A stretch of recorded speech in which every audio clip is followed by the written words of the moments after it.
Here at Intoxicated Reviews, we intellectually dissect the art of cinema, scene by scene. Here's some clips. All he is just a fucking big wooden doll full of cum, chasing kids around. You look up guys who poop in a bag. Because I think that's where you'll find him. Because he is hurt. It's probably just in your search history anyway, isn't it? This movie fucking blows. So don't forget to subscribe to Intoxicated Reviews on all places you find podcasts. Except Spotify. We're working on it. Hey everyone, Chris Hansen here of Hansen vs. Predators and Catcher Predator. Why don't you have a seat right over there and listen to Kyle and Brandon, our podcast. According to my chat logs, Kyle and Brandon have interesting guests. No, I hated it. Yeah. Everybody's sweaty, everybody's on drugs, so they're super sweaty but also touchy, and then they touch your face, then you leave there, and the next day you have pimples. Fantastic conversation. He's underground in a lab, floating in a tank of water, because he almost died. And most important, no predators.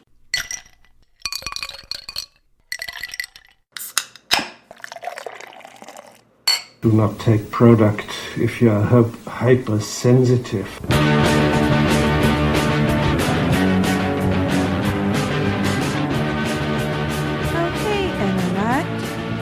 Hey Internet, welcome back to the Intoxicated Podcast.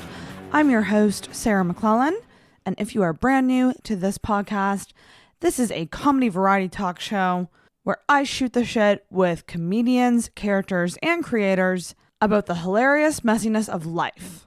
Welcome back, guys. Last week, I had the craziest week of my entire life, and in the amongst of all of that, I finally did stand up for the first time. I did stand up not only for the first time, but also the second time since the last episode of the podcast. Just craziness. Last week's episode with Brandon and Durham ended with us all sort of getting ready to go to the daily grind. I had no plans on going up. I did a surprise first set at the very last minute. It was crazy. Totally unexpected, and I wanted to rip the Band-Aid off and sort of do like a little bit of a test of material on a smaller crowd before doing Ladies' Night on the 4th, which was just this past Tuesday. It has been a complete whirlwind, and I'm not going to get into too much of this in the intro because I honestly could just talk forever about it. What I will tell you is that you need to go to YouTube, the Intoxicated YouTube channel. That's youtube.com/intoxicated. I've been documenting the entire journey from essentially when I made the decision to start to figuring out a set list, running jokes by people, getting advice from my comic friends, and like just the aftermath of that surprise first set. Part 1 is currently up, and when you hear this, part 2 should be up as well. And I'm just going to roll through with part 3 very, very soon. So that series is being rolled out on YouTube. I highly recommend to check that out if you are interested in sort of my thoughts and my feelings during this time. It's been a really interesting process, and if you're into comedy at all, if you are a comic yourself, if you geek out over stuff like this, certainly check it out and let me know what you think. But I just gotta say, all in all, I'm extremely excited to be starting stand-up. I'm having a lot of fun with it. The nerves are insane, like I've never experienced before, but I noticed even doing my second set, I was slightly less nervous, and I think it's a good thing to be nervous, for sure, but it's amazing the difference I found after just getting over those initial nerves. It's gonna be a wild journey, but I'm excited. I want to write more. I want to perfect the stuff I have. I want to do more shows for different crowds. I'm very excited, guys. I'm very, very excited. And I'm also stoked to take you guys along with me. But regardless, it has been a crazy week in my life, both personally and just being overall really busy. Yet again, your girl did an episode the day before release day and is turning it around. I got to get my shit together with booking guests.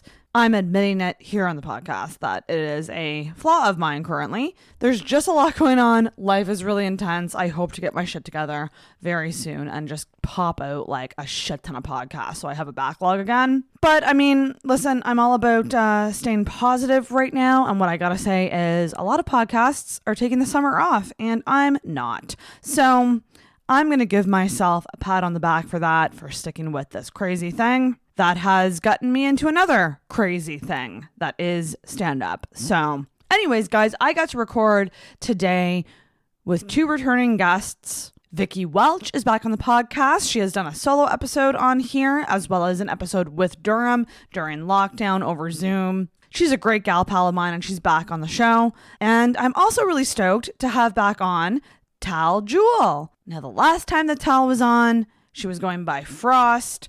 The audio was really echoey. It was when I had just started doing video, and clearly I did something wrong. And the audio didn't sound the best on her last episode. So I'm very stoked to have Tal back on to chit-chat and finally give her the episode she deserves. A clear one where you can hear her. So this is super fun. We recorded this right before heading off to a open mic night. We chit-chatted about a lot of challenges that women go through, both in life and in comedy, and it was a really great conversation. I think you guys are going to like this one. It was really, really interesting to get their perspectives on some things and just hang out with 2 people that I enjoy. Hope you dig the episode. Do make sure that you are subscribed on whatever podcasting app that you use. And also do me a favor, if you are somebody who's subscribed on YouTube, that's awesome. Thank you so much. But if you really love me, subscribe on a podcast app as well. It just gives me a better sense of numbers. I know that everyone's different in how they consume podcasts, but if you don't mind giving me that subscribe on the audio feed as well, I would love that. Also, if you really love the show, you can leave a rating or review on Apple Podcasts. Hopefully a 5-star one with a nice review. That would be greatly appreciated. Follow Intoxicated on social media, Facebook and Instagram at Intoxicated Podcast, and on Twitter at @in_toxicated. You can reach out via email with questions, comments, or feedback at intoxicatedpodcast@gmail.com. And there is a Patreon as well. That is patreon.com/intoxicated. Big shout out to all the patrons. Thank you so much for supporting the show. You guys are the reason that eventually I will be getting a digital camera and diving into more video stuff. So there you go. If you really like the show, check out Patreon. You can invest in Intoxicated and help to make the show better. So that's about all, you guys. I hope you enjoy this week's episode with Vicki Welch and Tal Jewel.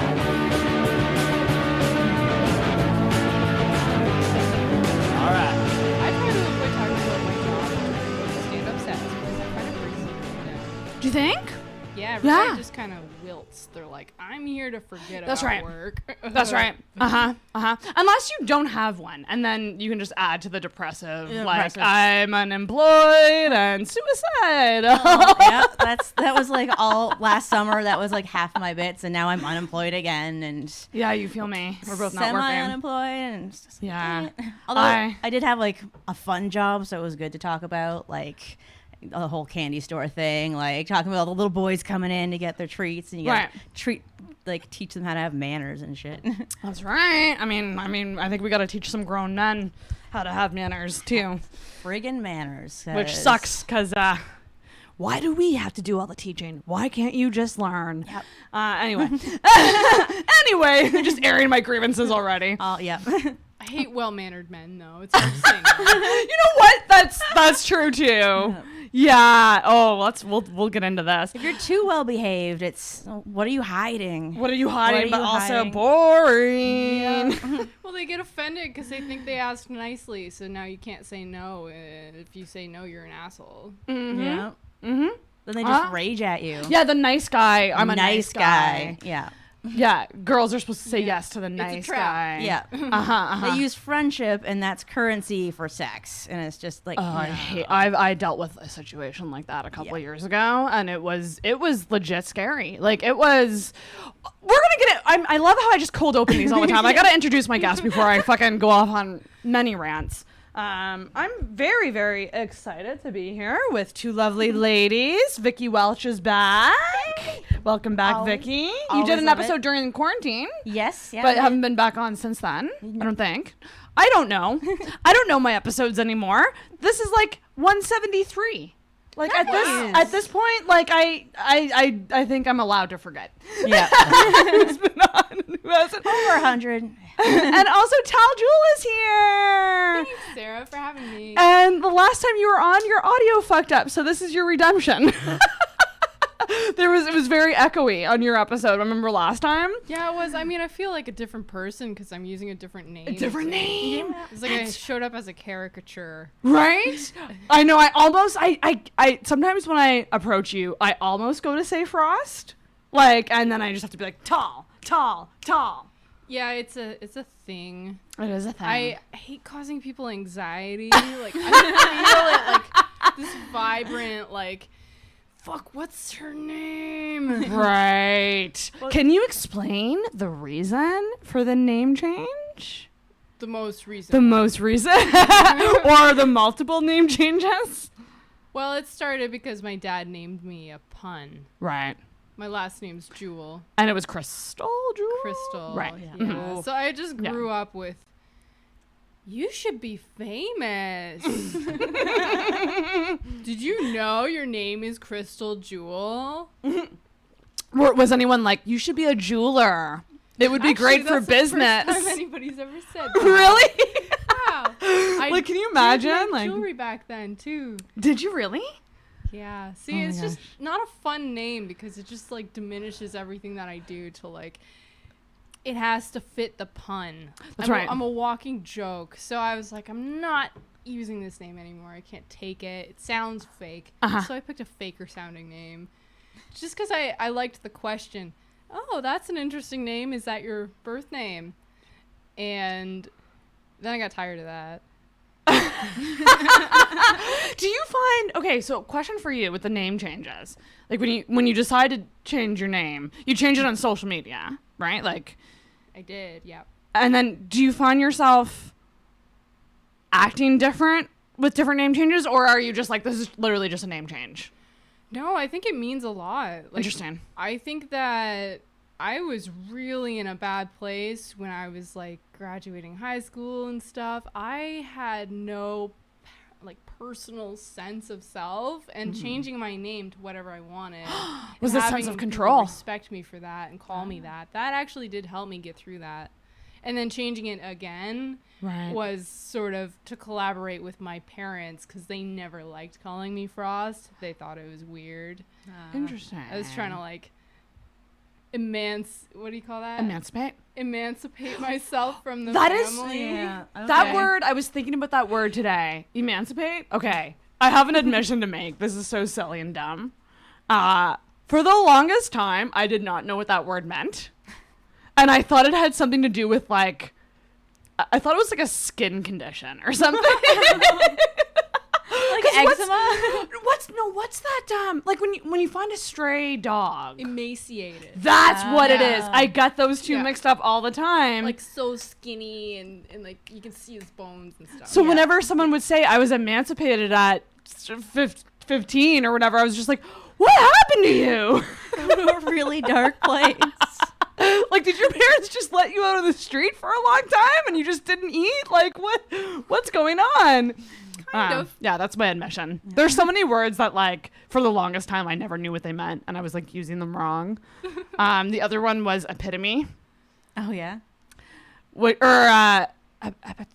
Epitone. Oh yeah. I was saying epitone a lot. One.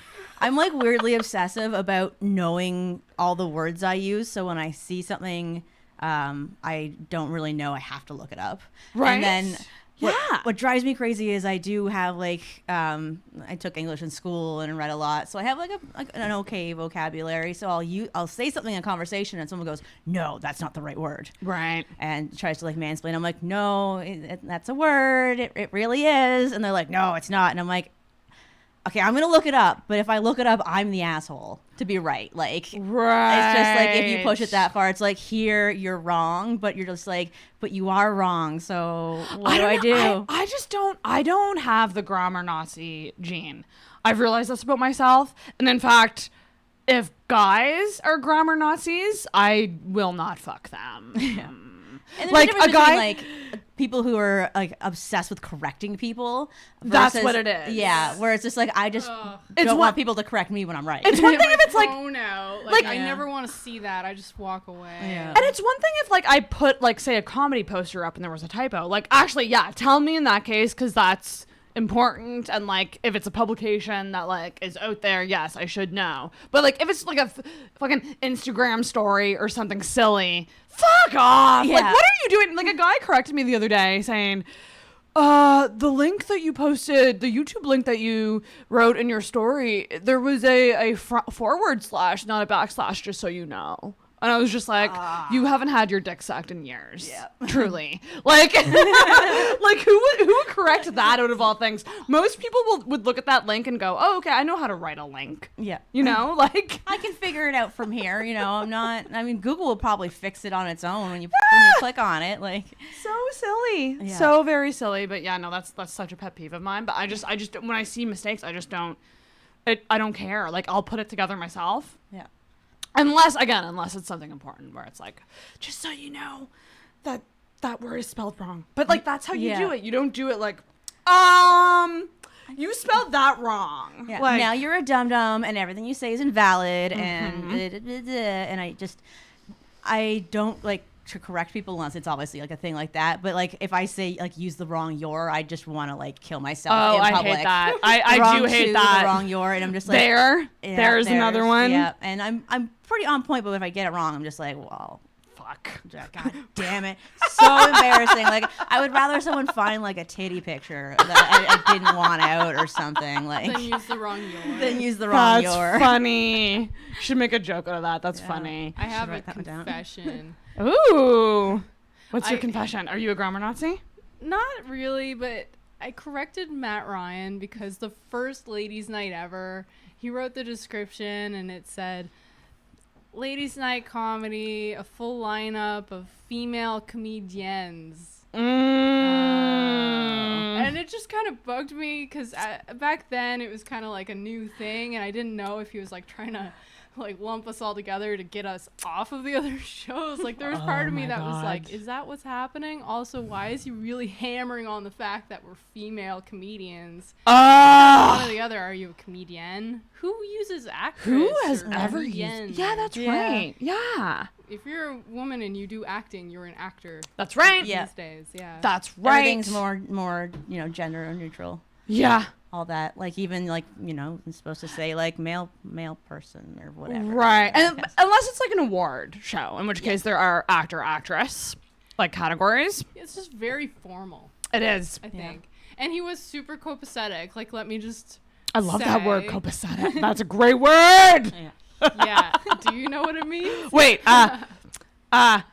based on your sentence, like, nice?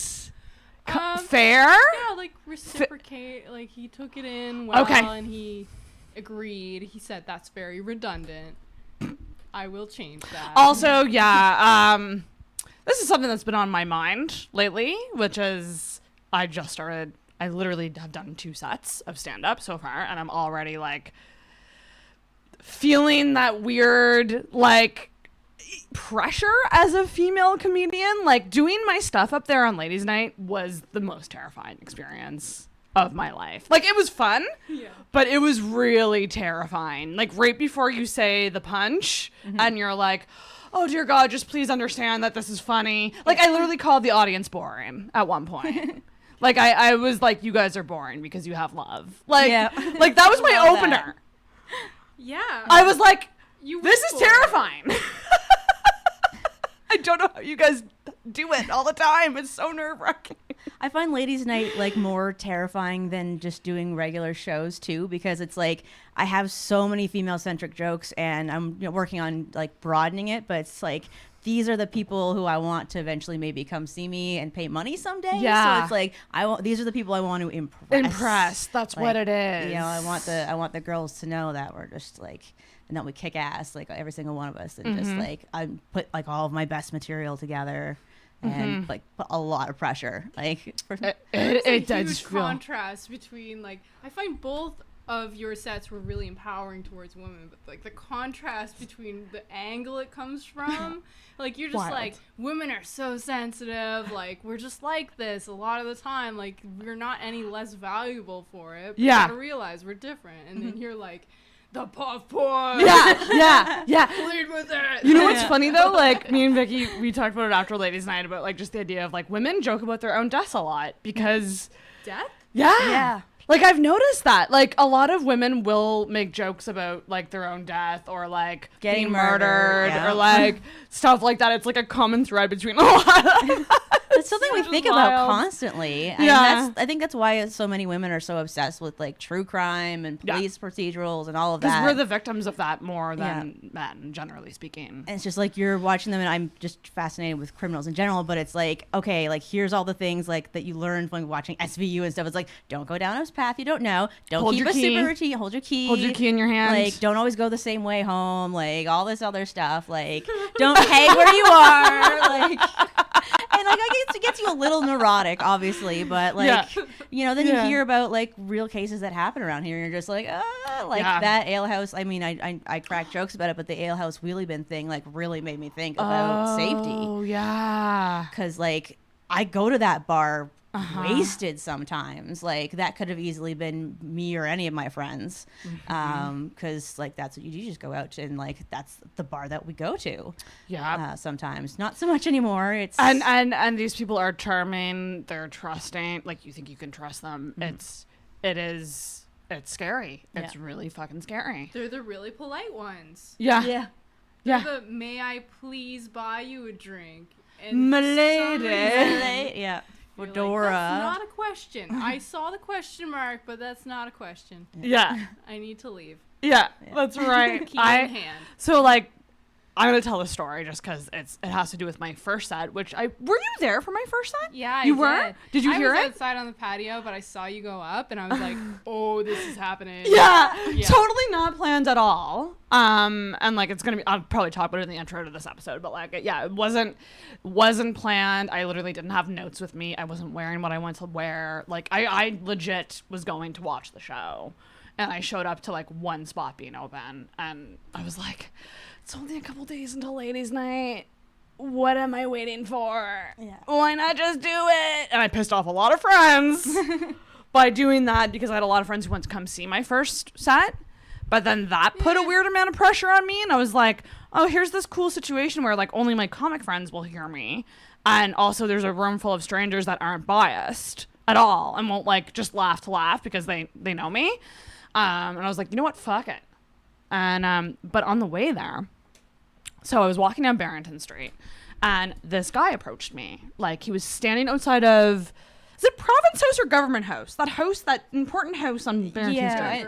Government House. Governor's, whatever it is. Yeah. Fancy house. Fancy house. Fancy rich person, important house. Yeah. And he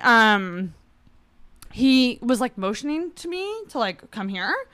And it was almost like, and he looked fine, like, well, like, didn't look homeless is what I'm trying to say. It didn't look immediately terrifying. No, not immediately terrifying. Kind of boyish, kind of younger guy. And was like, motioned me over and like was mumbling something. I couldn't hear him. So I had to kind of keep getting closer to him. Like, pardon me. And he was like, do you have boyfriends? Plural. I was like, no. And I was like trying to walk away. Like this is weird. Yeah. Clearly you don't want to know any directions or anything. You're just being really creepy. And then he kept being like walking with me. Like, you know when you walk away from someone, but they kind of walk with you? And then he's like, do you want, and he kept like trying to get me to go like off the street. Like, come here. Yeah, no. And he's like, do you want money? And I was like, in my head, I'm like, yeah. But I was like, no, I'm good, thank you. And so again, I'm like walking away. And in the moment, I was like, if I speed up, I'm going to look like an asshole because this was a black guy. Oh, and you just... And I was like, but I was also insanely uncomfortable because he was trailing behind me. And so I was like, what is the correct pace that I can walk away to make this experience better for him? And that right there is the most woman thing that I've ever experienced in my life, which is like, this guy is creeping me out, but I want to make sure his feelings aren't hurt. So I'll just walk a bit slower. He actually followed me across the street from the Daily Grind, like from Barrington Street.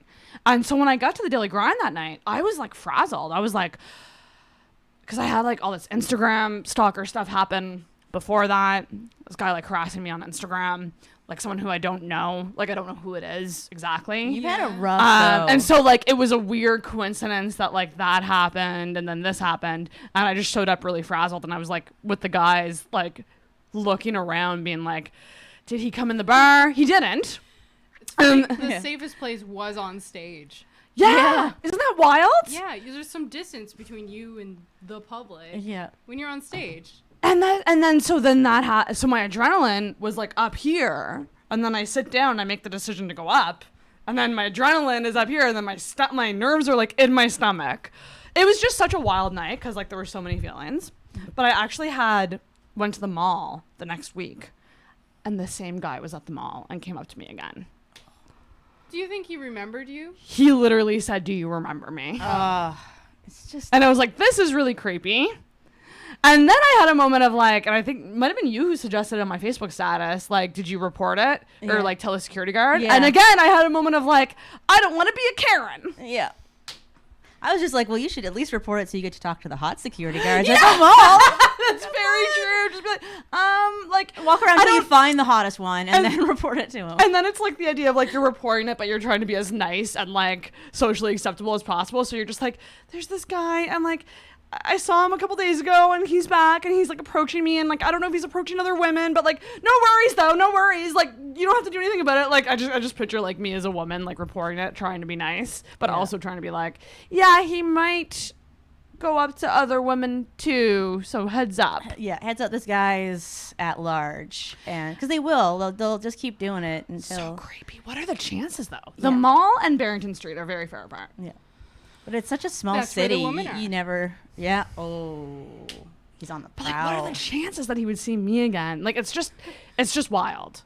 So yeah, that's my scary experience. Yeah, and it sucks that you have to do those things. Like, you don't want them to be mad, but also like if they get mad and then like confront you about you walking away. Like one of my favorite podcasts, my favorite murder. Like one of their tags is like fuck politeness when you're dealing with a creepy dude. Like you don't need to be polite to be. But I do the same thing. Like that guy, I was catching the bus on Sunday after a show, and it was like going up. I was catching the 2, so I was like by Scotia Square, and I was just sitting there, and he's like, "When's the bus coming?" I'm like, "Okay, it's coming in like 5 minutes, 7 minutes, or whatever."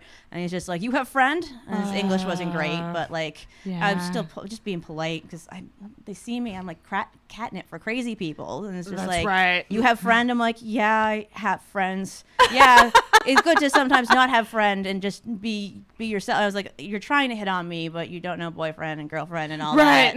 Oh my gosh. And it's just like the bus guys are the worst because if they get you at the stop and they let you on the bus first to be nice guys, then they'll try to sit next to you, which is a problem. So my strategy is you go digging in your purse, pretend like you can't find your bus pass, let them get on, and then you sit far away. Smart. Yeah, just dig in your purse. Yeah. Men don't touch purses. Yeah. They would touch you before they would touch your purse. Very true. You could be dating and say, "Hey, will you pass me my purse?" And I have had guy friends that go, No, I never touch a woman's purse. Or they'll like pick it up like it's disease. They're just like, eh. In all fairness, my purse is a disease. Yeah, mine too. It's pretty disgusting what's in there. Like you put your hand in too deep and you touch like the dust at the bottom of miscellaneous stuff. That's sticky. Like gum and like fucking receipts and like just halls and like the one time like some sort of candy in there that like left remnants in it. Yeah. Ugh. It's pretty disgusting. Usually like a half melted Advil is in there too. Oh my God, so many melted Advils. Yep. Still take them. They are wild. But that's your greatest defense. Yeah, the purse. Just get away from me and like hold your purse out. Yeah. Yep. Yeah. Yep. Yeah. Wild though. Yeah, that experience was quite terrifying. Like when I saw him again at the mall, I was like, oh, I'm dying. This is how, like when someone says remember me, like he didn't say it like that, but he's like you remember me? You made an impression. And I was just like, yeah, I do. I mean that guy just needs a lot of help. Yeah. Understanding what women feel like when they're approached by a creepy guy. Yeah. In the dark, alone. Read also, some articles or something. I'm like, it's just a very strange 2 questions. Thing or yeah, I don't know, but like, why would he be like, do you have boyfriends and do you want money? Like, is this like a human trafficking thing? Yeah. It kind of feels a little trafficky. Yeah. If I'm being honest. Doesn't make you feel super safe. You don't want to end up in Toronto in a hotel room. As much as I wanted to say yes to both. He's like, I'm trying to help you. Yeah. Like, I wish I had boyfriends, multiple of them. Yeah. But I don't. And I wish I had money. Thank you very much. But I would rather live. I would not like to. I posted an ad for cleaning. Yeah. And I got a call, and this guy said, so you do cleaning? And I'm like, yep. What you got? And he's like, 3-bedroom house. It's just me here. I'm like, that sounds like a big job. And he's like, will you do it topless? What? Was this on the phone or over Messenger? He called me, like, straight out, no message, no name. Shut the fuck up. Yeah, just like, will you do it topless? I'll give you $1,000 to do it butt naked. I'll give you $1,500 to, and it just like kept going. And I was like, no. Yeah. No. And he just kept increasing the amount of money. That is terrifying. The thing is, like, he's gonna have his dick out if I go there. Like, that's the thing. That's the thing. But I'm like, yeah, topless cleaning for $1,000. I'm in a financial position where that would be tempting. But you're alone with the guy. He's on his own. I would bring a friend. I'd be like, I'll do this, but I'm bringing. That's just it. It's probably unsafe. Like, you don't know friend. what's gonna happen. Yeah. That's the scary thing. I remember Daniel Allen used to tell jokes about like that topless cleaning service, but they have bodyguards. Like, that's a legitimate thing. Yeah. Right. It's a business. I'm just a bona fide cleaner. I just want to come in and like scrub your baseboards. Not your base. I don't want your scum on my chest. Like, No. Yeah. That is so creepy. I mean, it's not. I'm not trying to shame people for having impulses. No. Like, you know, wanting not to be lonely. Yeah. We ain't kink shaming There's a here. line, though. Like, Yeah, there's a website you can go to find someone to topless clean. You don't just ask random cleaners. Yeah, it's not really an assumption that's okay to make. Yeah, that people no. It's walking down the super street to go meet their friends or just trying to get some cleaning gigs are just up for, you know, taking all their clothes off. That is, it's so interesting. That's insane. You Like, don't think, the fact that we have to worry about stuff like that. Yeah. And like women All the time. you don't hear about women like messaging guys who clean and be like, will you do it bottomless, please? Yeah, will you Like- do it? Yeah, bottomless. I love how you went to bottomless. Yeah. Shirt on, no pants. I just want to see a little. I mean, it's not really attractive when I bend over anyway. But like, you don't really. I mean, sure there are women out there doing that. I'm sure, but like, you don't hear about them. Just they're going to contact the right kind of service for that. They're not going to just hit up some random chick on Kijiji or Facebook or whatever. Like, Hopefully not. Yeah. Hopefully. Yeah, that's insane. As like, I respect sex work and stuff like that. I totally respect that. I don't think I could ever do that. Like, I just made like an OnlyFans page, and that was the most I've ever done. That I was like, like, like I just like it just feels like more like like you have more control, and like you only post what you want. Yeah. Da da da da da. So kind of does boil down to control, doesn't it? Yeah. Especially camming. Even Camming is another one. You have full control over what you cam with, and hey, listen, if guys watch that and like it, sweet. Yeah. Pay them. But like, it's you are in your home, you are doing it yourself, and you are putting it out there online. Yeah. Which is Different nerve-wracking, but you have full control over it. Yeah, it feels a lot more safe than the classic, obviously, general sex work, or even getting into like big companies and stuff that can be really shady and all of that. Would be scary. Would be very scary. But alas, here we are, ladies, doing comedy. Yep. And then there's a whole other set of challenges that come with that. Yep. But we just had ladies' night, and you guys were both on the show, and it was such a good show. Such a good show. Awesome. Everyone did so good, and it was like very packed there. It was really busy, and like I always find they're like the busiest nights too. Yeah. And there's so many funny women in the city that like they have so much to pick from. It's just I love that Matt and Dave have that going, because it's great. It's a great way to just like showcase all of us instead of like maybe one or two of us on each show, because it's just there are only so many of us, but still, like, you know, show it up. Like that's my main thing too. I'm like, there needs to be more of an effort put into more women on shows. Yeah. And that's not to say we hate all men and fuck you for not putting us on, but it's just like, okay, if you're booking a mic, I'm sorry, anyone listening to this that is like going to be offended by this, but like if you're booking a mic and you see like, let's say you have 10 spots and let's say around like 6 or 7 of the 10 so far are all men. Maybe put a pause on it. Yeah. Send some messages to some women and put see it if on they're your around. put it on your like Facebook. So do it publicly too. So that that's even better. So people know that you are looking for women or all other representations, people color. I'm interested as to your guys' thoughts on this though. Well, I'm at a bit of a disadvantage if it's on Facebook. Because you're not on social media. I stopped going on social media like 3 weeks ago. Honestly, I just switched to a new phone and I didn't log in. And then I was like, this is awesome. Who needs it? Yeah, no, seriously. Yeah. So I'm not going to go back. And That's fair. I know that a lot of comedy happens like through, people posting on statuses like, not taking any bookings, wait till August. And I wouldn't know that, so I just like be the annoying one in this situation who's totally out of the loop. You'd be the one like messaging the booker. Like how would you message bookers if you're not on social? Do you have numbers? Well, I have Messenger. Oh, okay, Messenger. Oh yeah, that's right. I can still reach people and they can reach me. Mm-hmm. I mean, that would be awesome if somebody messaged me, but also like as local open micers, it's kind of our job to just stay on top of that. That's right. The annoying ones. That's right. Yeah. I think where I stand with it is a happy medium between what you just said and the effort thing, because I feel like there's a part of it that is hustle and women, like you said, staying on top of things and reaching out on their own and knowing who's who and like when to reach out and like when the shows are and stuff. But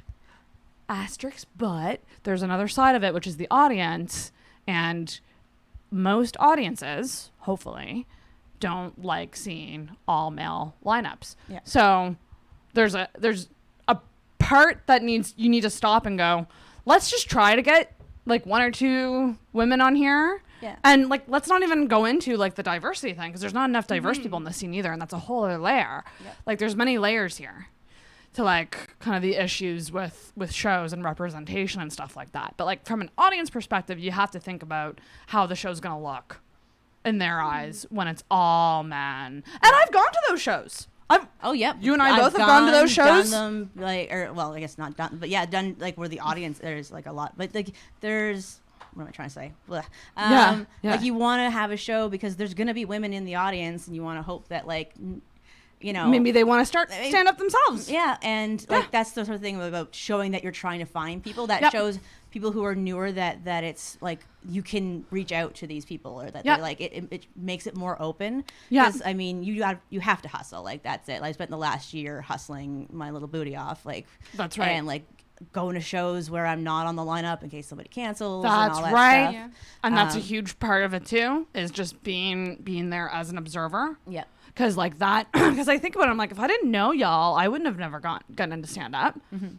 I wouldn't have had the comfort level to like go up to a booker or another comic on the set and go, how do I do this? Yeah. Especially if you're like a meek female in the crowd who's going, I think I might be able to like be funny up there and like write some jokes. How the heck do I break into this when it's like all men and they're all chummy together? Yeah. And that's hard as a chick. If you're seeing that space in the circle. No, they don't. Yeah, they don't. Sometimes you can feel tough. Like really left out, and I know they don't always do it on purpose and things like that. But you'll see like a show booked, and you're just like, it's discouraging, and you don't want to like blame anybody intentionally for excluding people, but it can be a little bit daunting. Tough. Yeah, it can be daunting, especially like getting into it. Like I was lucky, Matt Ryan got me into it, and he got me to message Andrew, and Andrew was fantastic. You knew someone. See? Yeah, I knew someone who encouraged me to do it because I always wanted to do. Actually, I had been going to comedy shows for a while, and I went to Beerley's, and I'd asked Catherine like 2 years before I started doing it about doing it when I was still with my ex, and he just kept me so down that I didn't do it. But she gave me so much. She's like, add me to Facebook, right? Like, we could talk about jokes and all this other stuff. So like reaching out to those women as well is like really good. Exactly. Yeah. And I try to be, even though I'm new and I don't know anything, like whenever I see other new women is just like, hey, like add me to Facebook, like That's if you ever right. want to talk, like I'm new, but like I can give you any advice or whatever that I can. Like I want to be trying to be cool with advice or just a. Here's the thing. I don't, and I think it's certainly changing, but the chummy factor. Women comics, generally speaking, aren't as chummy with each other as male comics are. Do you guys agree with that? I find like we have a good little. We have a bond. We have a good bond, but it's not quite. It's not the same way. As hanging out, like going fishing and stuff. Yeah. I'm jealous. Yeah, I'm straight up jealous. Right, stuff like that. Yeah, I think it's changing. I think a lot of us are getting closer, and like I certainly want to do more hangs like outside of comedy. And like just hang out as friends, not necessarily as like not comics. just after show or anything like that. Like some just time to go hang out and get to know people outside of just doing the stand up, because everyone's so great, but like sometimes you just see them at shows and you don't really get to know them as a person. Well, that's what I really want to mention, because it's awesome. Everybody is so great. Yeah, like we're all doing really well, and we've been working on this same like set of core material for like a year or 2 years. And yet we're all like new. We're all kind of in the same basket when it comes to newness, compared to, somebody who's been doing it for 10 years or 15 years. Yeah. So we're kind of bringing ourselves up to be the next wave. The next wave. Like we will foster this scene that we want to see. It's not going to happen all at once. All at once. Yeah. No. But it's there, and like we're thinking about it, and we're putting the pieces in place. Yeah. Yeah. We're all I'd love to kinda- see people suck more. That would be encouraging. Yeah. And here's the thing, and I gotta say this. For the love of God, if a girl does bad, don't say something like, see that woman? Like, she did so bad. Did you see that person who did bad? Yeah. We are all people doing bad. Yeah. I That feel like comic. because there's less women in comedy, when a woman does bad, it projects this like, oh, well, she did bad, kind of attitude. The whole women Whereas, are like, funny. how many shitty men have we seen? Yeah. And have we ever gone, that guy before, like, have you ever gone up to, like, a male friend of yours in comedy and gone, that guy before you did bad? Yeah. You just kind of forget about it. But, like, it's I highly recommend, listeners, please listen to Whitney Cummings' podcast, because she talks about this a lot, which is the idea of, like, women being put against each other in comedy a lot. And how it's like a form of control. Yeah, because they always want to have like women one or against two each other. women on a thing. So like you're always You can only have one on the lineup. It's competitive. So. It is made to be more competitive than males. Males don't have to worry about being competitive. Yeah. Do you know what I mean? Like, they don't have to worry about that same kind of thing. And none of us want to be competitive with each other. No. Competition works in some dynamics, but it's a really personal thing. Like, you have to be kind of friends before. Like, you can't just go in there with, like, a bazooka and scare the shit out of your friends. They're not your friends anymore. That relationship's over. Now you're just anxious to see each other at stand-up shows and not going fishing. Should we go fishing? Should we plan a fishing trip? Like girls fishing trip? I would fail so bad at it. I don't know how to fish. I would be touch terrible. the worms and then touch the fish. You know, something we like to do. That's the point. Yeah. Like, I don't know. Go to a funeral or something. Do you have fun at funerals? I've never been to a funeral. No? Oh, they're pretty like, they're bummers for sure. Definitely not a good time. No party. No Yeah. party. They don't serve But alcohol you have usually. to be invited, so it feels kind of like a party. Do you though? I thought with funerals you don't really have to be, because like, at least in the traditional like the Catholic funeral, like usually it's like posted somewhere and like you can just show up. Yeah, they'll do it like at the church. Sometimes I don't know. Unless it's like in like say Andrew Vaughn's case, it was a celebration of life, so it felt a little more private.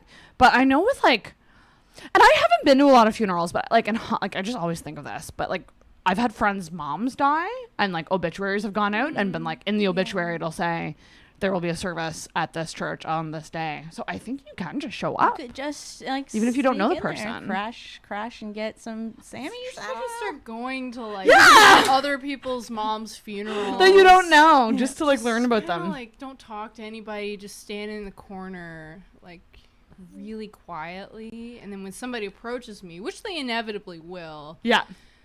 you know, we get approached. It's probably going to be a man. Youngish. There's something weird about him. Can't quite put my finger on it. Yeah. May I get you a drink? Do you have friends? Oh, God. Do you have friends? So creepy. I don't get approached that much, which is why, like, the events of the past week really jarred me, because I was like, I'm not used to this. Actually, the same day, something weird happened to me on the other side of town. Really? Yeah, I was going to the bus stop, and I was texting, like, about the show, I guess. Mm-hmm.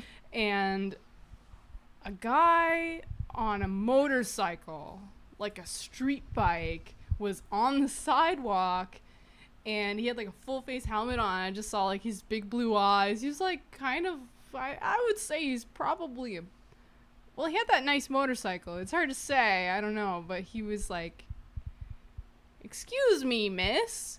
May I please borrow your cell phone?" Oh, God. Like, I would never do that. Motorcycle is, like, this far from me. Oh, my And God. I was like, oh, my God. You almost ran me over. But all I said was, no. Yeah. Oh, good. See, my flaw is I just try to be too nice all the time. Me too. I can't That's just help my it. flaw. It With was everything. so jarring. Like, if he walked up to me, I probably would be like, "Oh no, sorry." Like, "Oh well, are you okay? What do you need some money?" I don't know. You want to walk with me? But like, he's on a fucking motorcycle on the sidewalk. I'm like, "What are you doing? Are you high?" Seriously, that. Ugh. But the actual surprise on his face when I said no was just kind of like, "This is a friendly accosting." Yeah. This man just accosted me with great manners.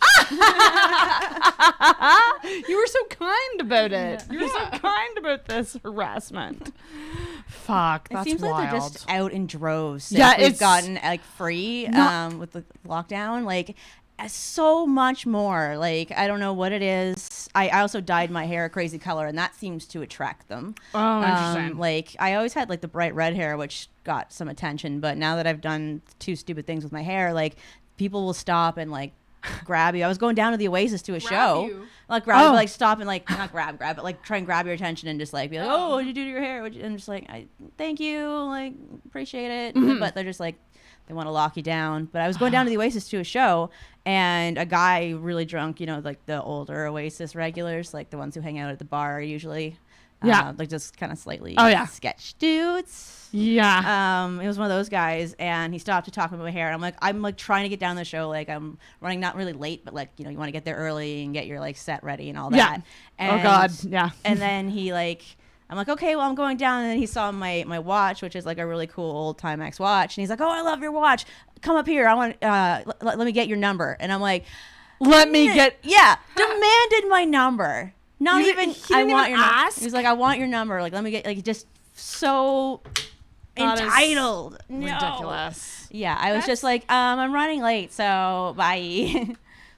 Are you staying Let for the me show? get your number. Let me just do that. Yeah. Let me just do that. I mean, that could be romantic under like certain contexts. If you were on like, a date, let maybe. Me get that chair for you. Let me get that. I like chivalry like that, but there's no chivalry in let me get your personal information. So I halfway can down the harass stairs of the Oasis, like as you're like on the way to perform. Let me have no appreciation for your life, for your likes and dislikes. I'm just gonna tell you what I think. What I'm gonna do. Fuck. And like, I'm just like, and also not, fuck it, I am shallow. I can do way better than that, thank you. Like, if some guy's gonna demand my number here, better at least be good looking, at least a little bit. I'm still gonna tell him off. It's like we don't want to be approached unless they're attractive. I'm still gonna tell him off, but I would like maybe, you know, if you're creeping me out, I have something nice to look at for a little bit. That sounds shallow, but well, it makes sense to be worried about attractiveness. Like, as a mom with a very,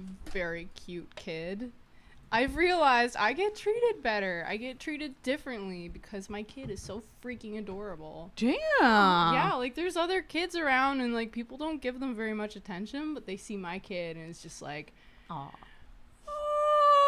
Like, anything you want. Like, wow. Can I buy you lunch? Because they just want to interact with this super cute kid. It's true. That's There is a lot of awesome. bias towards like ugly people. I don't say ugly as if I have like some kind of definition in my mind. Like I've gone through really bad skin issues since We were I talking was, about this like, right a before kid. recording, like our Yeah. skin journeys and how all the shit we do to try to Started get young good and skin. hung on, yeah. Fuck. I had like 8 months of clear skin in my life, like since I was 12. So. Oh my god. Well, 8 months, that's a long time though. For me, I'm like, I've had a couple good weeks. that's like, I hate it when that does that. It always creeps me out. I'm like, come on, computer, there we go. It's like I internalize that bias against, everybody wants to be healthy, I think.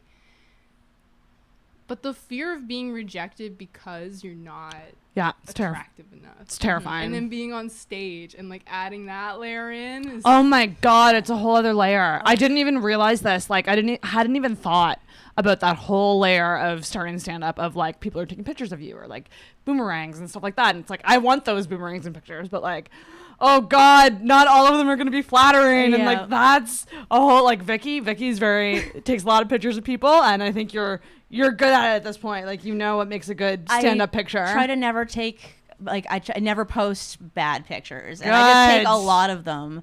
And usually also from the side, so the ladies will look skinnier. Usually just also because it's easier to get a picture and not interrupt the audience. I'm just like on the side of the stage. You just kind of creep in. Yeah, creep in like where Dave lights. I'm just like, step.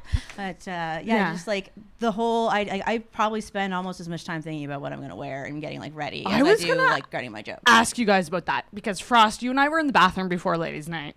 Yeah. And we had like I was so fucking nervous in that bathroom. Oh my god. You set up camp in there. I did. I didn't want to. So when I arrived, like I knew I had friends coming, and I knew that they like probably wanted to talk to me and shit. And I was like, I can't talk right now. Like I need to like get in the zone, whatever the zone is. I don't really know what the zone is yet, but I was so insanely nervous that night. Like. And I think I was certainly less nervous than the first time, but like I was just like, I just need to be away from people, and I just need to like kind of just go over my jokes, and then talking to you was really nice because like we kind of talked about jokes and stuff. Yeah, and how we take our notes. Yeah. A lot of dashes, a lot of little context clues. Yeah. Because I'm still figuring out what my process is in terms of like how I prepare my notes and like the pre-show, whatever the pre-show pump up of yourself is. Yeah. What are your guys' like pre-show rituals? Or like, maybe it doesn't matter. You guys have been doing it for a while now. But like when you were starting out, was that something that you struggled with? Like just getting ready for a show and like the nerves? Like I seriously, okay, TMI. Since starting stand-up, have not pooped more. The nervous poops are through the roof. Yeah, I like through the roof. I put a couple hours like between eating and going to a show. Yeah, because I'm just like just in case. Mm-hmm. I can go pee real quick, but if there's a bowel issue, that's But even just the mental, like, because I think you had said you were like getting ready in the bathroom, and you said, "I don't even know what I'm doing tonight," and I was just like, and I said to you. And I hope you took this in the right way, but I was like, that's so fascinating to me because I'm so nervous and I'm just starting. Everything is planned down to like the exact order that I want and everything. And to get to a point where you have jokes that you just know and to just go, I'm going to do this, like, and like pick, like if you pick of the litter, so to speak, of jokes that you can just kind of rearrange at the last minute. That is wild to me because I'm so not there yet. Yeah. I have kind of a couple jokes that I know get a good pop, so I'm like always gonna close on one of those. Right. Like right. I know and then you can kind of jigsaw puzzle the other ones in. Yeah. Like I know my good like couple openers, and I know I usually like to close on that guy friends joke that's got that really good punchline that I enjoy. Right. Because I feel like that's my best like end, but like as you're starting, like my process has changed a bunch of times, but like I went from like I have a book where like I write jokes and I write premises and I spend most of like my writing time on that, and then before a show like I will like jot down kind of my set list, but I also have a separate book that has all of my sets and all the jokes I told. And Interesting. What I do is like I write all those down and then I go back and listen to them. And the way I do it on the book is it's only on one side of the page, so I can write notes on the set on the other side of the page. Ah. And so if I'm like freaking out about a show and I'm like, I don't know what to do or whatever, I can look it back and see like, what did I do for the last couple sets? I could just pull from one of those, or like, piece so do you together. In terms of notes, do you put things like didn't get a response, or like got a laugh, got a big laugh, got a pause here, like interesting. Reword it this way, don't say fuck so much, right? And so do you guys recommend recording most of your sets? Yeah. It took me a couple months. Yeah, I don't want to. Yeah, I don't like it, but I find it extremely helpful. Yeah, it took me probably maybe 4 or 5 months before I started recording my sets. Yeah, because I was just like, I'm just getting out there, I'm getting up, and I'm doing it. So much of the first couple shows are just getting comfortable on stage and like getting that, like, not like a comedy voice, but like, figuring out your cadence and your delivery and honestly, just getting comfortable on stage. That's such a huge thing. Yeah, like all the little things, like don't leave the mic stand right in front Of you. Which I did do on ladies' night. I actually didn't notice when Who you said did that it, to but me? somebody else did, and the thing that they were wearing kind of clashed. And it oh, was really no! distracting. Yeah, So I think Scott McLean told me that. He's like, move the mic stand. I was like, I wasn't even thinking about it, to be honest with you. I was can just also like, just leave it in. Right. I like doing that better, actually. Whatever so you're my comfortable hands are with. free. Like, I noticed, like, the 2 times that I've done it, it's only been 2, but, like, I hold the cord when I'm holding the mic. And you ever see Dave do that? Yeah. What are you doing, Dave? Is this a he bit? always he whips like a horse. Yeah. It's fine. Stop.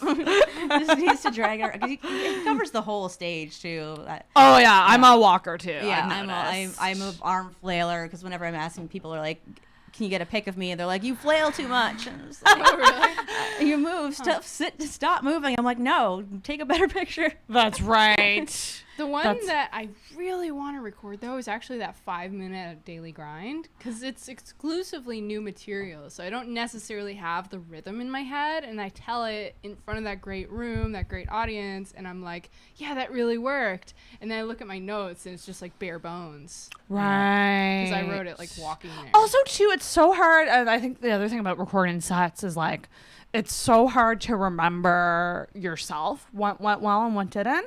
I know when I did like my first one, everyone was just like, how was it? And I'm just like, I don't know. I remember there was one point that they really laughed the first time, and the joke that did the best the first time, I then opened with on ladies' night. But then that wasn't the joke that did the best that time either. So it's just very interesting. You never know. Like, there's jokes like that are good, and then you do them, and like depending on the audience, like I'll make tweaks too if I see what the audience is like. Sometimes, like, I'll go up, and like if they're not into one thing or another, I might maybe like do less pussy jokes and more. I was wondering about that as well, because like I have some darker stuff that I feel like a coffee shop crowd might not get down with, but like my suicide stuff went over pretty good on ladies' night, even though it was a little quiet at certain points. I thought it was hilarious, and I was just like, oh Jesus. But it's interesting, the idea of changing things up last minute when you just get but then that's why bulleting is terrifying, because you have no idea. And you're setting the room. Yeah, you're setting the room. If the host didn't do a good job, I guess. Yeah, that's true. I guess you could feel it how the host does. Yeah. I mean, that's the beauty of tags too, because you can just have that on the back burner. And you can have a darker one that you. They really love that one. It was a little bit dark. You're just gonna tag it. You're not gonna go into a full joke, but just sort of like allude to something. Interesting. Or like add to something that you just said. Yeah. So fast. And you'll figure out really quickly if they're still on board. Yeah, that's right. There's like orientation jokes that I have.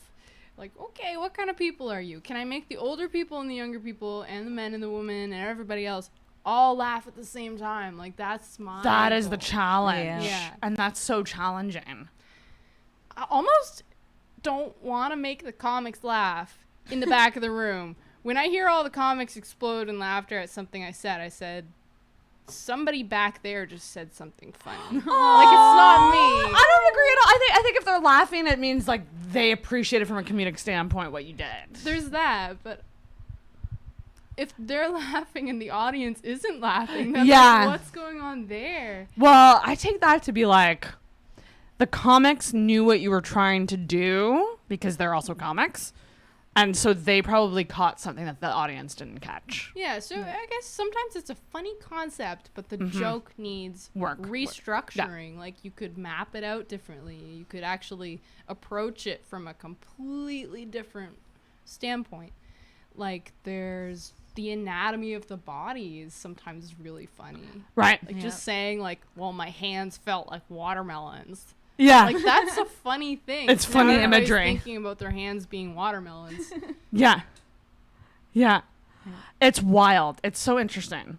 And like, I just want to keep doing more and learning more about it. And like, it's so much fun, and it is so fun. Or it's really art. It's such really a cool. nice outlet, and I love performing anyway. Like, I mean, it's like I always say, like, I started with karaoke, and that wasn't enough, and like, I love it as a way, like, because I do a lot of dark jokes too, to handle. Like, I went through like the craziest year last year with like my breakup and crazy roommates and losing one job and COVID and everything else. And it's like, I can take all those things and make them funny and relatable. Yeah. Hopefully, like, I do a lot of suicide jokes and murder jokes and stuff, but I haven't really had too much of a problem. Like, I haven't, like, I'll hear people go, ooh, and I'm like, I kind of like that. So I'm just like, well, I mean, Travis, so my first set, I got a lot of oohs. Yeah. Like, really weird, like, ooh, like, I couldn't tell if they were good oohs or bad oohs. Like, ooh, that's so good, or ooh, that hits too hard. Kind of like it's hard to tell sometimes.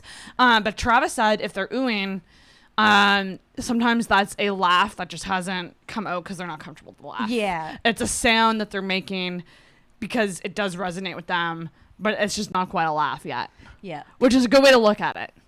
It's better than no response at all. Yeah. Which there was one joke I did in my first set that didn't get anything, and I literally cut it. I was like, I'm done. I might try it again. Yeah. What was the joke? It was my crazy hot scale joke. So it's like, it's like, and I kind of start like asking, like, do you guys know what the crazy hot scale is? You know, like from How I Met Your Mother. It's this, and then this is where like wording comes into play. I go like, it's this insanely accurate. Like I make it sound like I'm gonna bash it because it's crazy. But then I go, insanely accurate scale that men created to rate women based on their attractiveness versus their mental stability. And then I say, and I've been single for so long, I've become hyper aware of where I land on that scale, which is not hot enough. I'm what men call making it work hot. And then I say, I'm an eating disorder or a couple therapy sessions away from being dateable. Oh. And it got nothing. It got nothing on my first set. It's too self-reflective. Yeah. And that's the thing. So that's one of those ones that I'm like, oh, I'm just going to take it away and like keep it in my back pocket and like maybe pull it out again. But like tonight, if we get to go up, I'm not going to do it tonight. Well, I like what you're doing with the stretching words and like. I really like that part. That's like misdirection there. That's part of like, I just love the idea of like making it seem like I'm like this like kind of more feminist person. Like I'm just like, oh, men are creating scales to rate us, but it's kind of accurate. Yeah. I always think that it would work better if that was the punchline. Interesting. Like, you describe how you fall into that scale, and then you end it by being like, it's insanely accurate.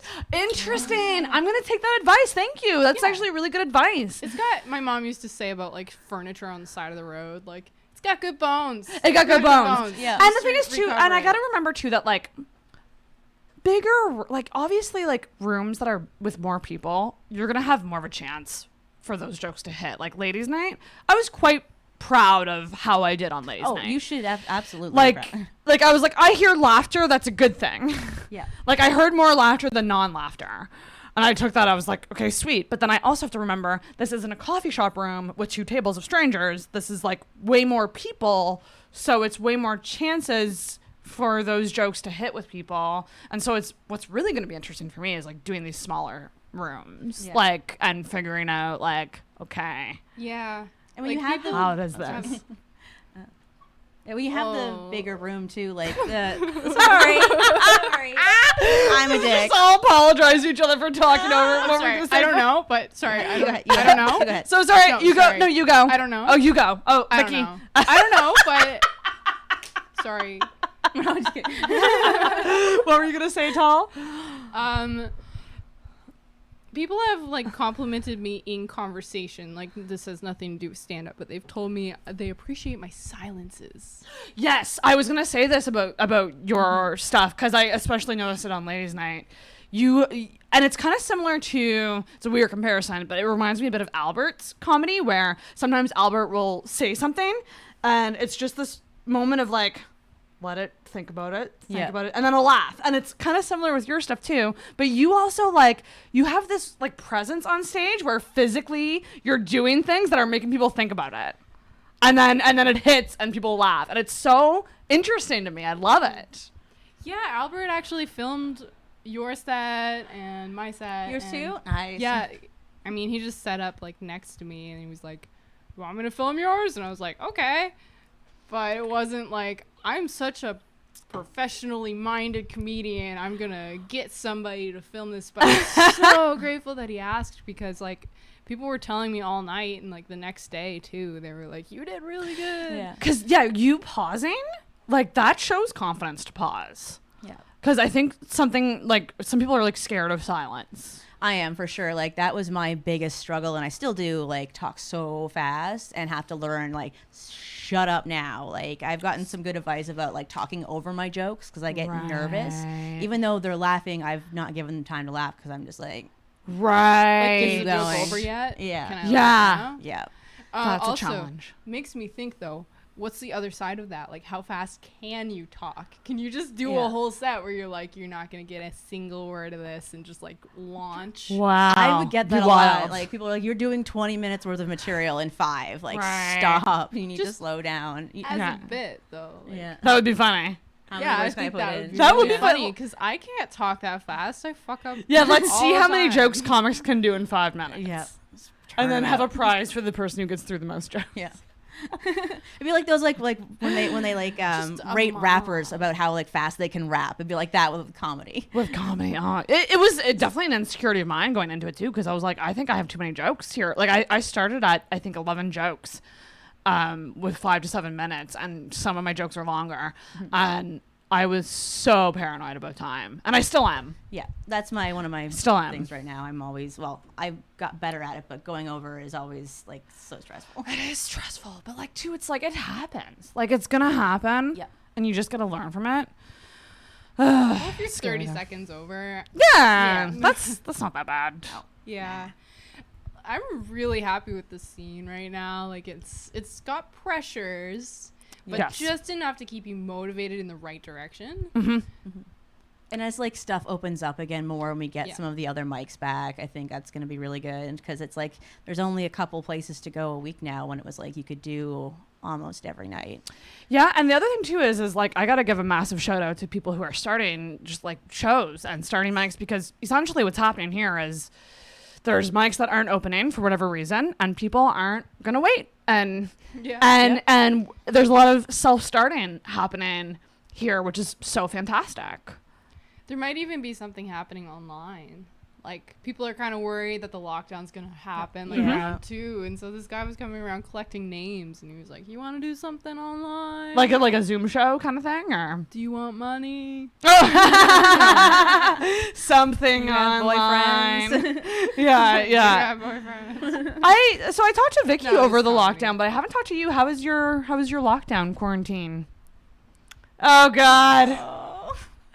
Well, I was living with an 85-year-old lady at the beginning of it. She had the news on constantly. Oh my God. Yeah. And I was starting to sound like her too. Like, well, that's just it.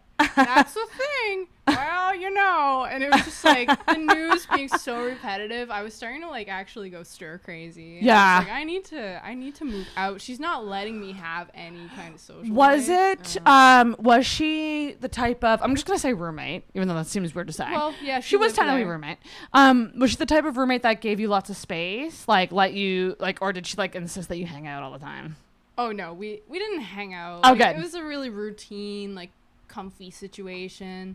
I mean, I dealt with a lot like during the winter with her, just trying to help her get her house like up to ship shape. Yeah. You know, you live there for 50 years. She doesn't really wipe up her mustard stains and stuff.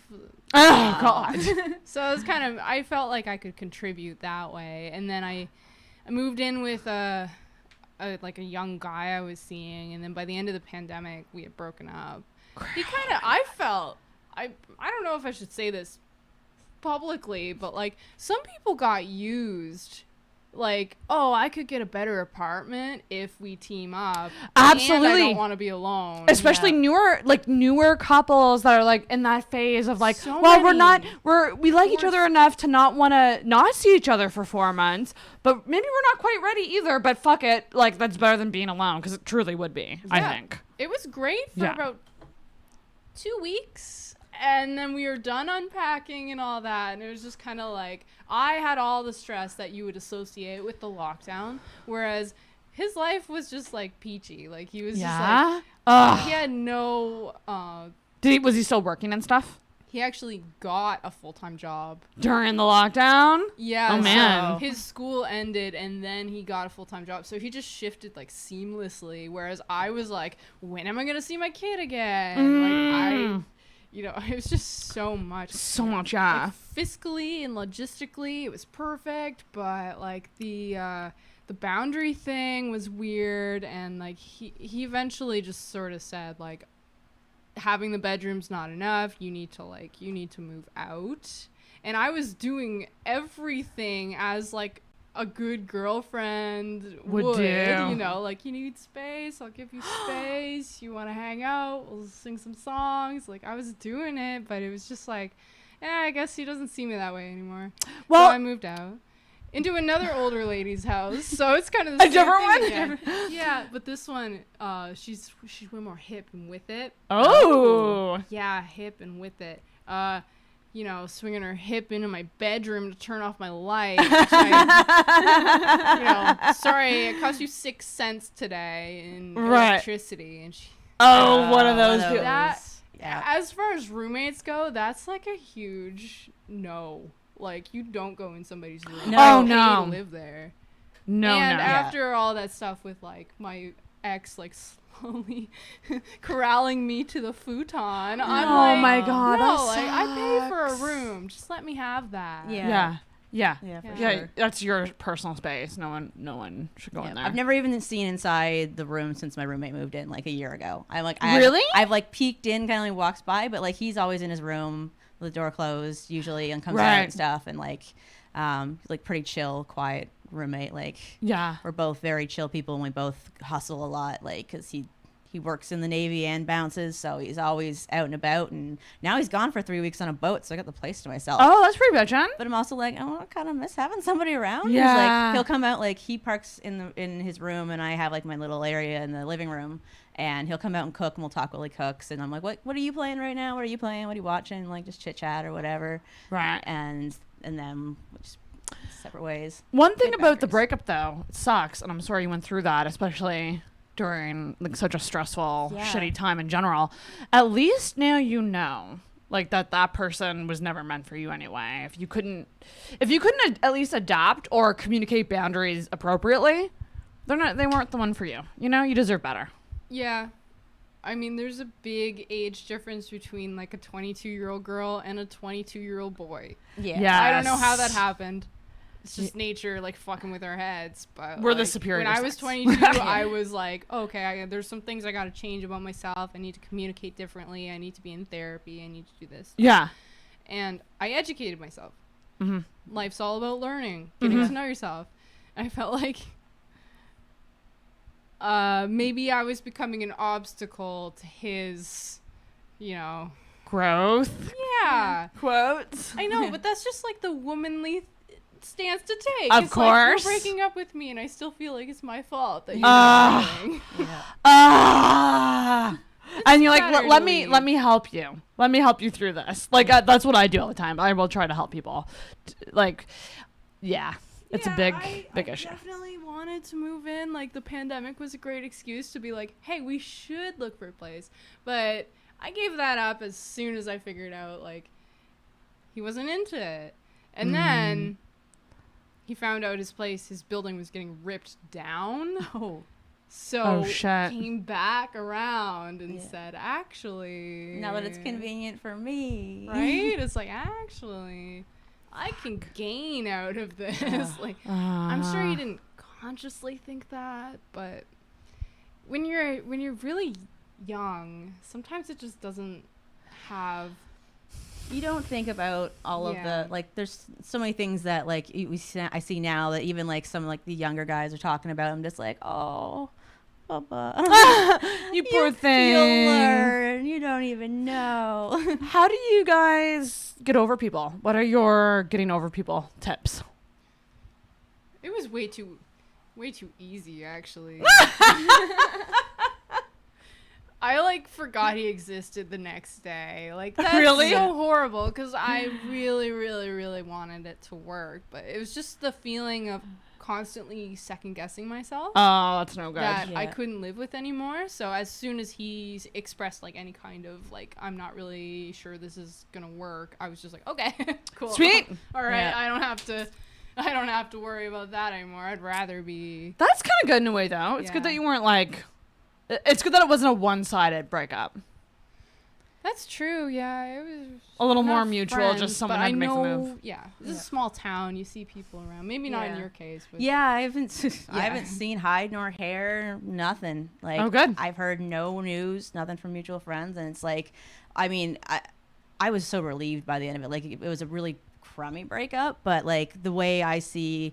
Kind of any breakup or any kind of thing is to just go and live better than you left off. So like I had a great time over the last year. Like I've been, use it as a chance to like just have fun with yourself. Have fun, do myself, do all these things I want to do, have some fun with some fellas, whatever.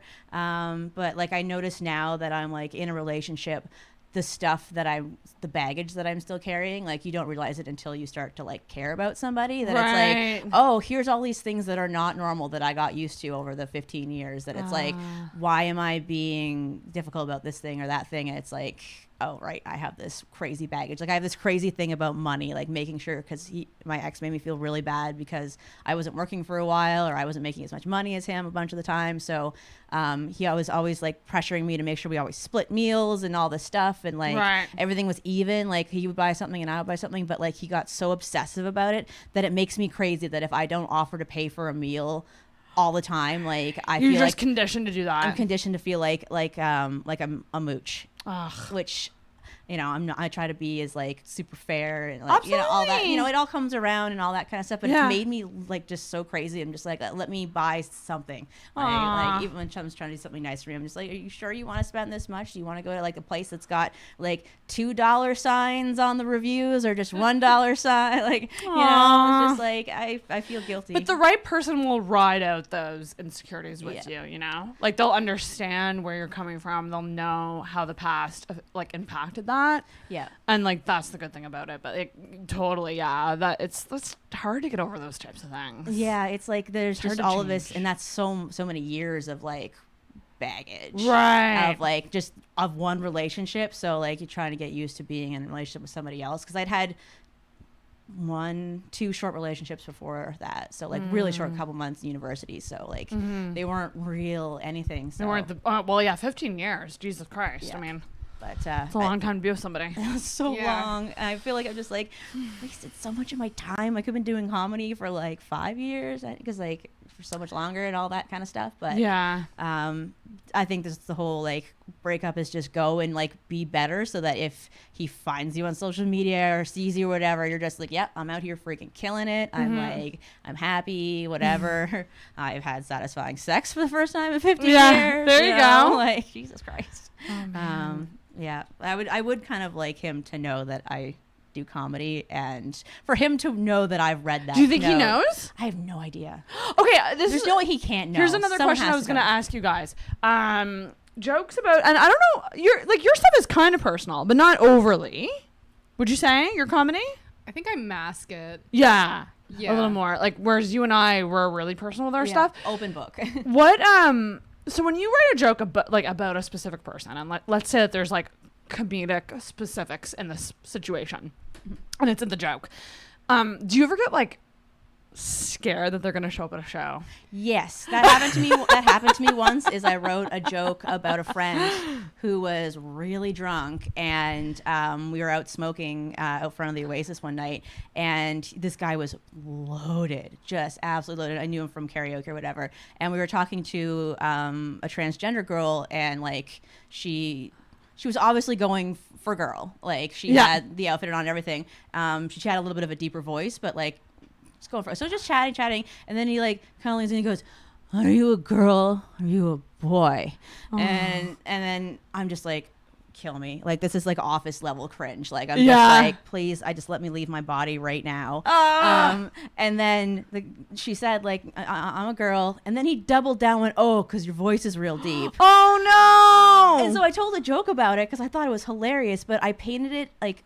He didn't show up, but his girlfriend did, and she was super mad, but wouldn't admit that she was mad. And I was like, hey, if you don't want me to tell this joke, or like I can tweak it around and whatever, but I haven't told it since, but I should because it's funny. But it came off, when I listened to it, it came off meaner than I wanted it to. I wanted to kind of make him like the sort of like lovable doof who just like, and he came off more like a drunk bigot, which is not really how I wanted it to. Man.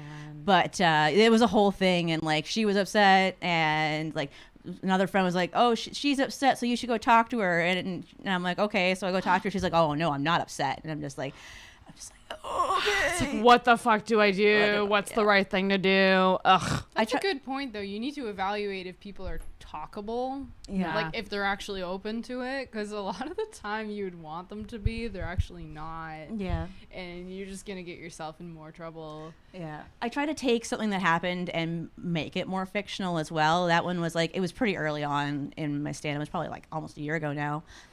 But like that joke about my guy friends being like too overprotective, like, and that guy telling me not to fuck a guy with a man bun, like that happened, but then I took a spin on it and turned it into like an actual joke instead of just a story. Right. And then he mansplained my own joke to me after a show. Shut up. He's like, but it didn't happen that way. I'm like, I know, it's comedy. It's a joke. You elaborate it's on not things. You real. add things. Oh my gosh. Like your joke about that, the man bun and stuff, I think is great because it has such an intensity to it. Yes. It really ends with a concise like rhythm.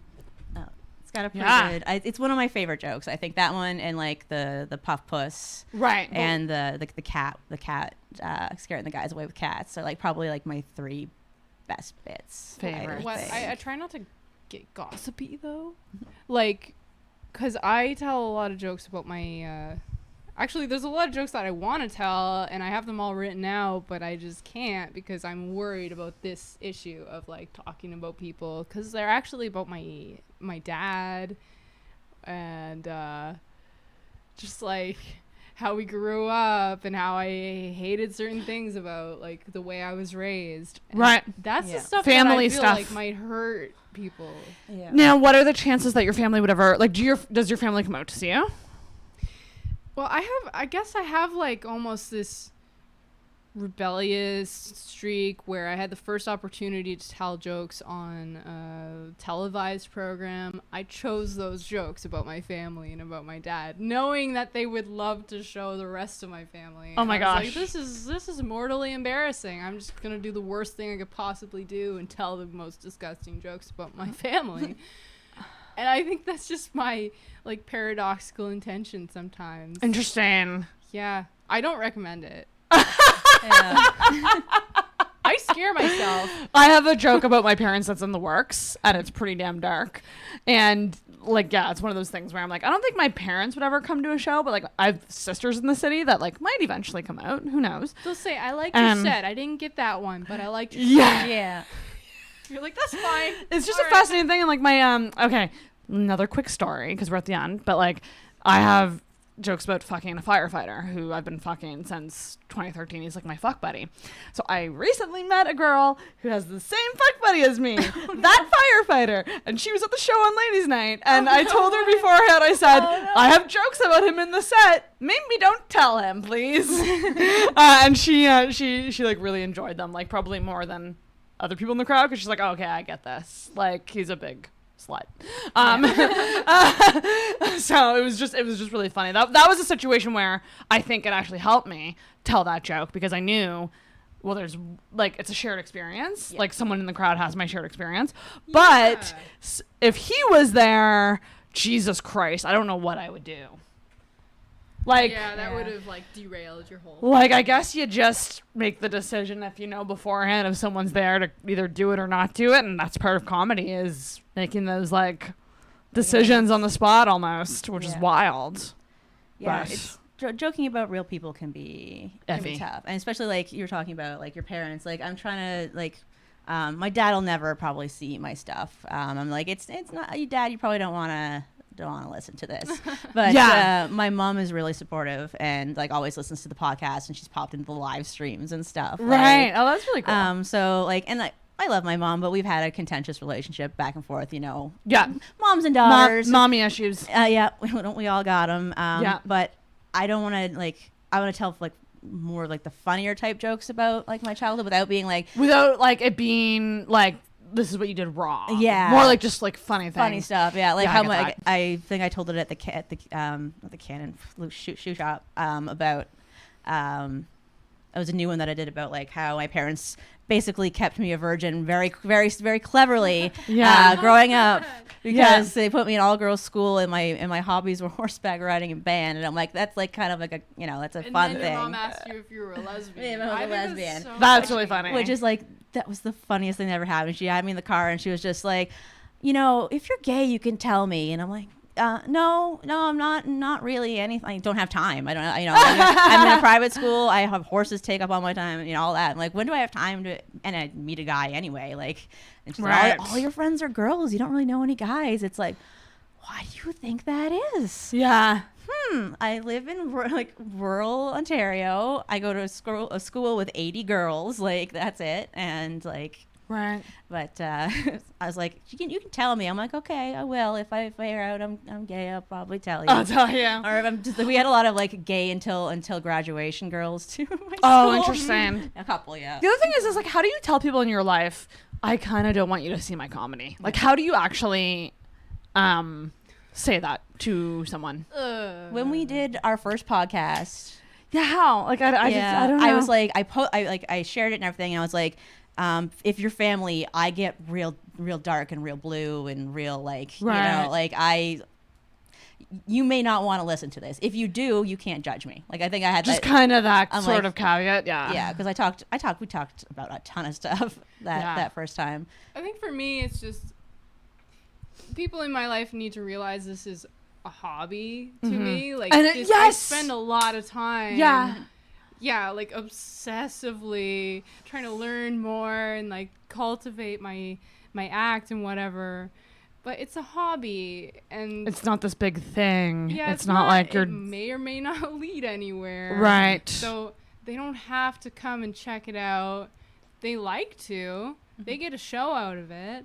But if they told me they were really into Dungeons and Dragons, I might skim the manual. But I'm not gonna like make a character. It's a great metaphor, yeah. Go to the meetings, yeah. Like, I think you're right about the. I'd rather people don't come to every set and watch everything I post because it's the thing. I'm working on. People make kind of a bigger deal out of it than it is. They think you're like about to perform on Broadway or something. Yeah, it's not my show. When I say I have a set, 5 minutes. Like, hey, it's the Al Jules show. That's right. Yeah, I'm one of like 15 comics. Yeah.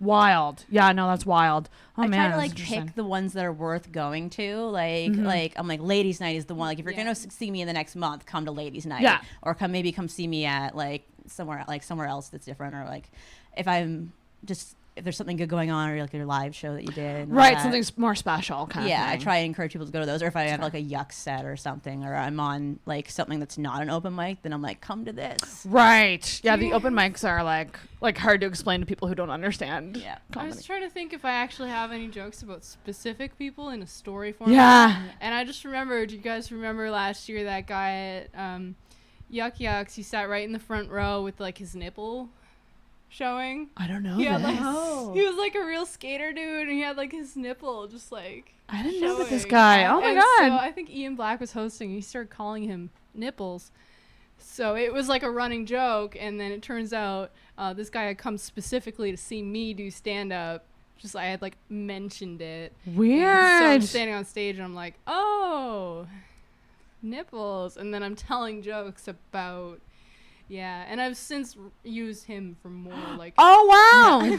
Interesting. Not specifically, but you know that joke where I say like, you guys need better pickup lines. How about this? How about that? Yeah. That's a new joke. And I use that experience because that nipples there, he actually did play theremin in a punk metal band. Shout out to you. Never mind, you're not going anywhere.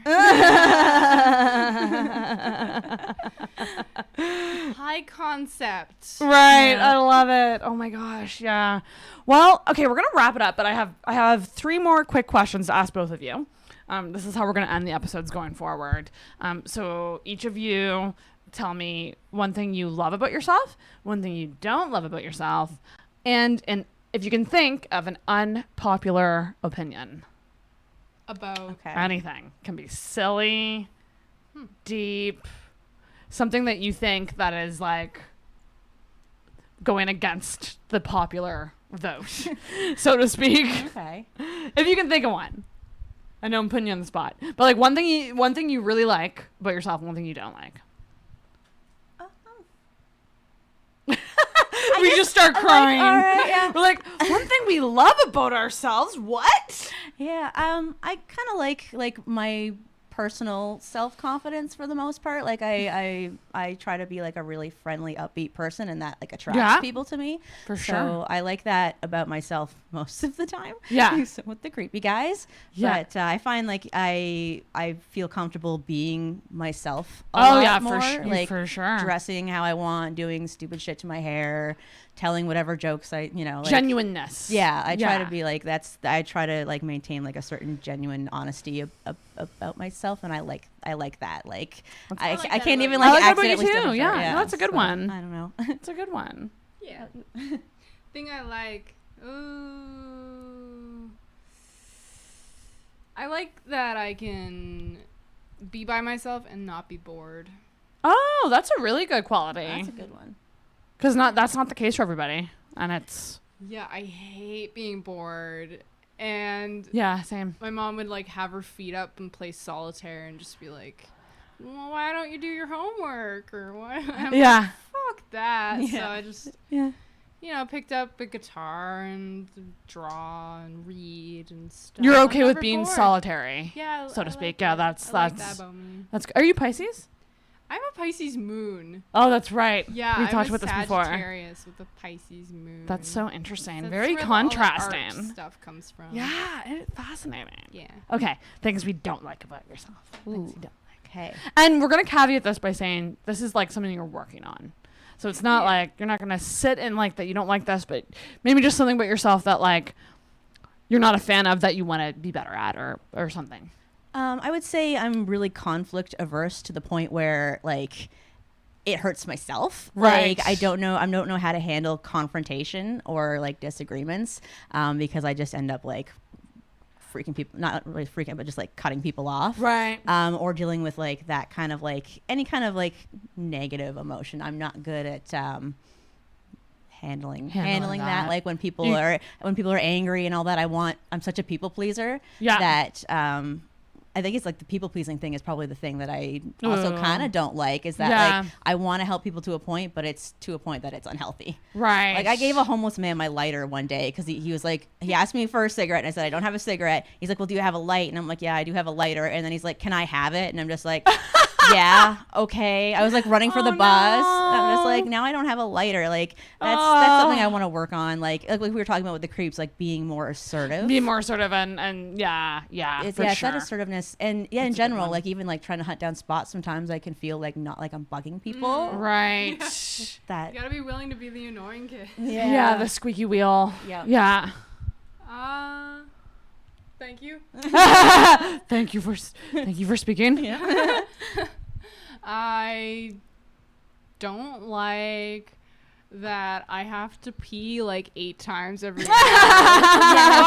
Like betrayed by my bladder. I have a strong one. I'm very lucky. I haven't had kids. Very and strong I have bladder. had bladder issues. It's just like, what? I haven't any, like, there's no baby that's come out of here. Why is this a problem? It's not fair. I don't know.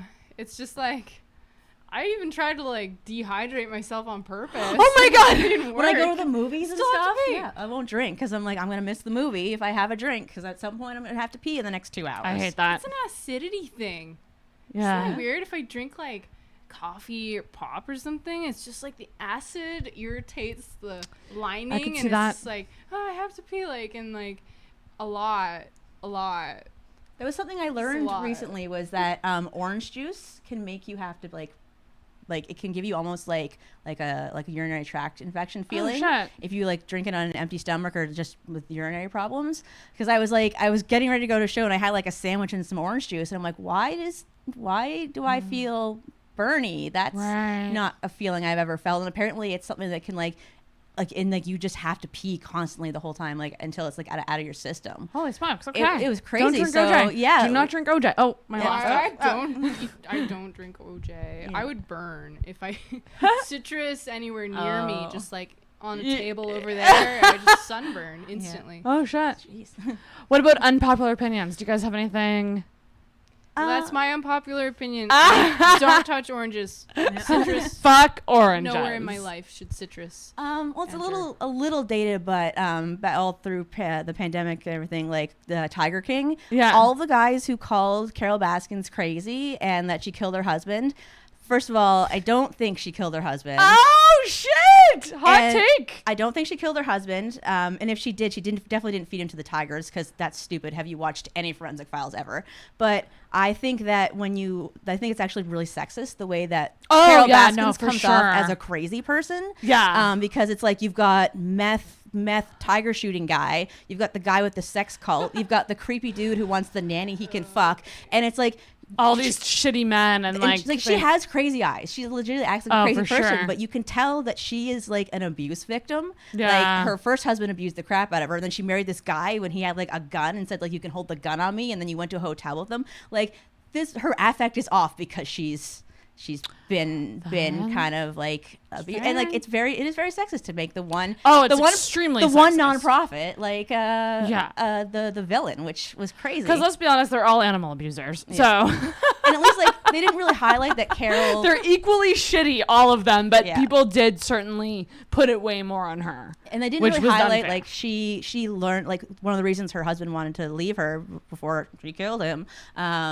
was that she didn't want to breed anymore. She wanted it to be a rescue and not. She used to breed and she stopped breeding. Tigers. Tigers and all the exotic cats and stuff. Right. So like they didn't really focus on how much hers is a nonprofit and not a like a business. Right. I mean, obviously they have to make money to feed it and they use volunteers, but it seems like they made it seem like it was bad she had volunteers. Right. And just like you're villainizing the one woman in the thing. And it's kind of like when, they've kind of made Daenerys crazy in Game of Thrones. Like you take these kind of powerful seeming women and make them look crazy.